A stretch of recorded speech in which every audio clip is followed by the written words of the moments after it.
I think when I started working on this project, I didn't necessarily think it would be 2 years of meeting with members of the community, where that was really the primary thing we focused on for 2 years. But at the same time, that's been the foundation of all of our work, and it's been so critically important. And when we're asked advice of the lessons learned, it's first and foremost start with the community, ask and listen.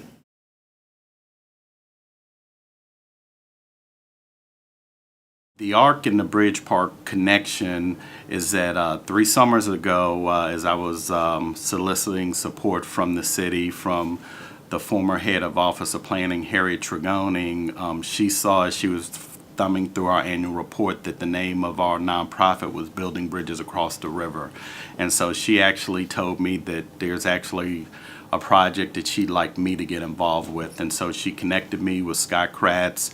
And so I helped connect Scott to the different stakeholders here east of the river, make those connections, and make sure that if this project was going to become a reality, that stakeholders here east of the river were aware of it.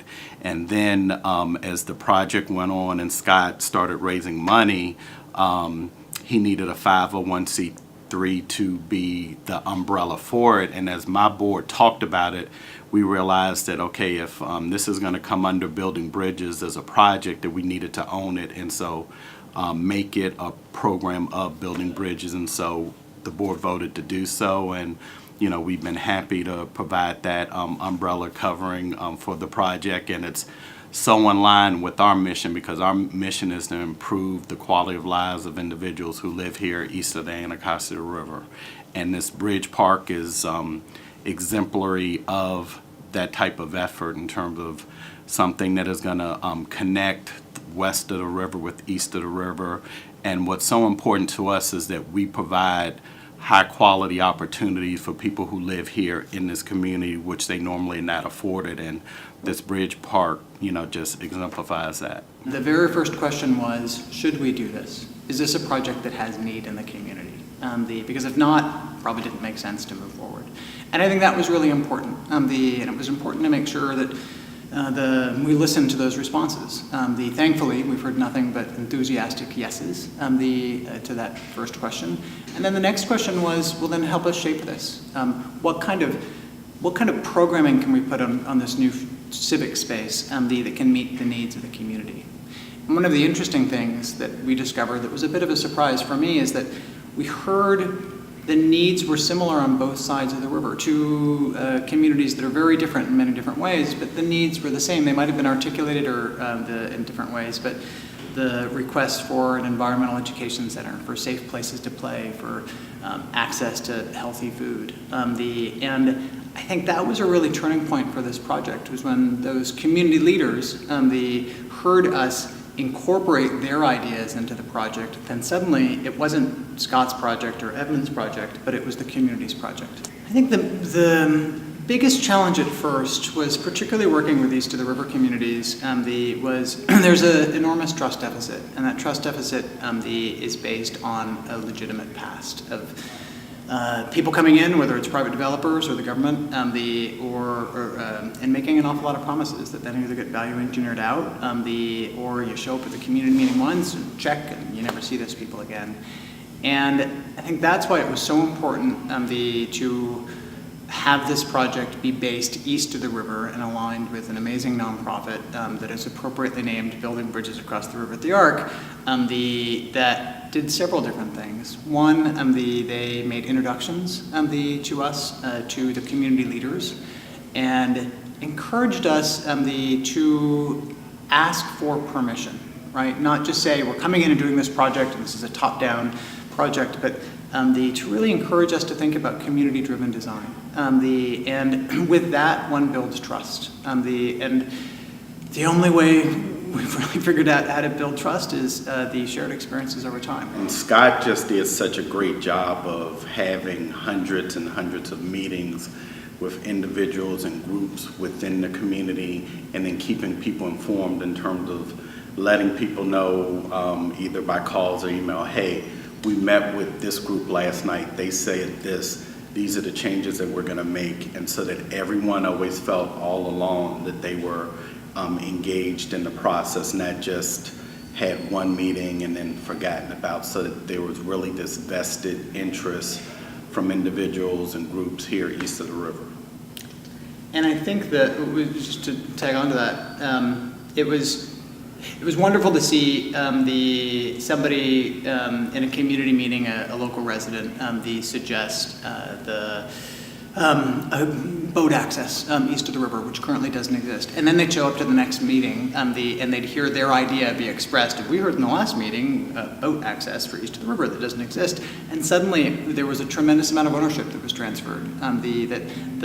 This was not a project that was top down, but this was a project that was bottom up. I think when we started this project just about 4 years ago, I don't think I realized that we would have had close to 500 meetings with members of the community. But at the same point, I think it became very apparent very quickly that we need to make sure that we were reaching out to the community in many different ways as possible. Whether it's teen art workshops, whether it's the local government, sponsored events, whether it's coffees with church leaders. And it was important to make sure we were documenting this, so I have a journal at home where I've got each of the dates and sort of when we've met with these folks. In that community engagement process, it's really important to show up even when you're not on the agenda. So to show up at the meetings and be a presence. And then, because ultimately at the end of the day, the trust is about relationships, right? And this is a really exciting project, and I think we've built a tremendous amount of enthusiasm, but people need to know who to speak to and where to go. And there's a number of examples that we've had working on this project where I've had phone calls on a Saturday, on a Sunday, or a Wednesday night where people had questions. And it was the very first time that happened, it was so valuable because people knew who to call, right? With concerns, with ideas, with suggestions, and working together, we'll build this amazing new civic space. So we started this project of 2 years of listening to the community, and it's important that that box is not fully checked. This takes a tremendous amount of care and nurturing, and constant check-ins and updates. It's wonderful they have these relationships, but we need to make sure, like any relationship, you need to continue to build on that. So I'm out in the community at least 2 or 3 times a week giving updates, whether that's coffees with church leaders or whether it's formal presentations to civic groups. We created a formal group of community stakeholders that participated in the design competition, which, as I understand it, is quite rare. Although I think every design competition should have this, and they helped decide on the final design. And most importantly, they met with the designers throughout the entire process. And I look at the final selected design, and the community has their fingerprints all over it. Moving forward, we've been spending a lot of time thinking for the last 6 or 7 months, recognizing that signature parks like the future 11th Street Bridge Park will impact property values, will increase property values anywhere from 5 to 40%. Or in some cases over 100% if you look around the nation, similar parks. And it's really important that the thousands of people that have helped shape this project from the beginning are the ones that benefit from it the most. So to that end, we've created an equitable development task force to create a series of policies in place to make sure that this can be a rising tide that lifts all boats. And it's important that we not just speak to the experts, but we recognize the expertise that exists in the community. So in a week, we're actually meeting for the first time with our community stakeholders to review a set of policies and have them shape it so that we can have this in place to make sure that this future bridge park can be an anchor for not only development, but inclusive and equitable development. A few weeks ago, we held our first annual Anacostia River Festival, in partnership with the National Park Service and the National Cherry Blossom Festival.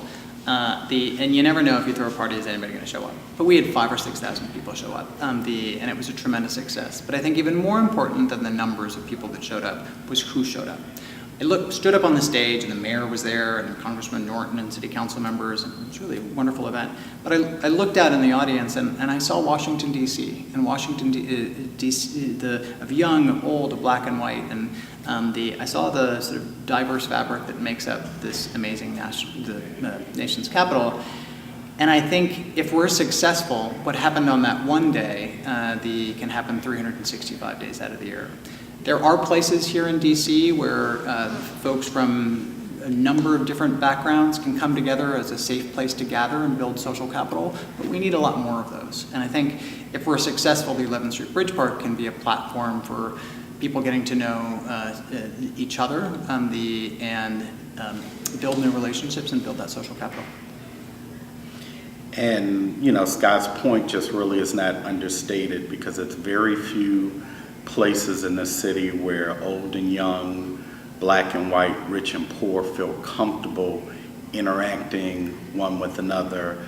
And it's analogous to one of my favorite times at the Arc is when the Washington Ballet performs the Nutcracker here, and we have, you know, over 100 kids who are in the performance who parents might be on public assistance, parents might be a socialite, and those parents are sitting in this actual room.